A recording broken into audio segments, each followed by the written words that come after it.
இது baby muslin ஸ்வாடல்ஸுங்க. சரிங்க.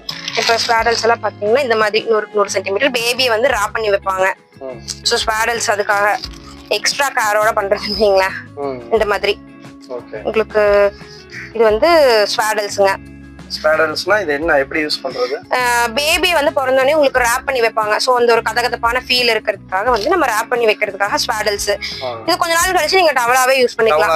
Swaddle purpose முடிஞ்சிச்சுன்னா நீங்க வாஷ் பண்ணி டவலாவும் பேபி பாத் டவலா யூஸ் பண்ணிக்கலாங்க. இது என்ன ரேட் வருது? ஆனா இதெல்லாம் 250 ரூபாயில இருந்து இருக்குதுங்க. இது என்ன ஒரு 2 ஒன்னு ஓபன் பண்ணுங்க. இந்த மாதிரி இந்த மாதிரி பிரிண்ட். ஓகே. இந்த மாதிரி ஓகே சூப்பர். இந்த மாதிரி எக்கச்சக்கமான பிரிண்ட்ஸ் நீங்க இதுல பாத்தீங்கன்னா இருக்குங்க. Okay super. எல்லா குழந்தைங்களுக்கு பிடிச்ச மாதிரி dinosaur print, car print, aeroplane print இந்த மாதிரி தான் இருக்குங்க.